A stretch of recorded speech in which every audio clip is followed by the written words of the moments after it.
Sa pag-a-apply din ay hindi din ganun kadali sapagkat kailangan mo ng sobrang pagtitiis at pagtsatsaga lalo na kung taga-probinsya ka. Pero kung complete requirements ka naman na, mas maganda yung ipapasa mo na lang yung mga requirements mo sa opisina. Pero hindi ibig sabihin na naipasa mo na ay makakalis ka na agad.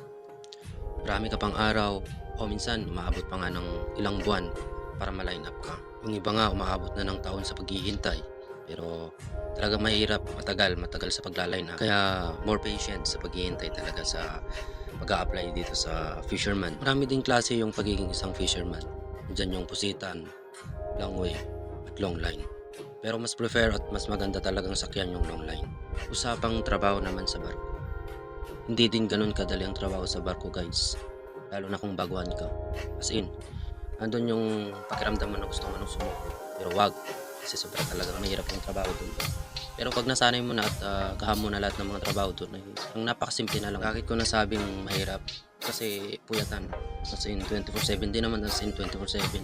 Nasa 5 or 6 hours lang yung pahinga for the 24 hours. After nun, gigising, trabaho ulit. Ganun araw-araw yung ginagawa sa barko.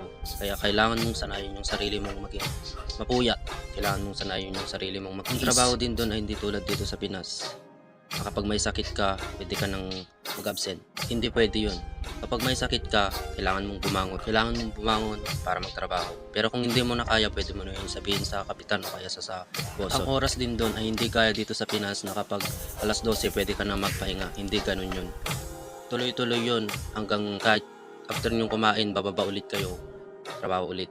Hanggang hindi matapos yung Tiago na sinasabi namin doon o yung area. Ang trabaho din doon, umaraw, umulan, bumagyo, kapag may trabaho, trabaho pa rin.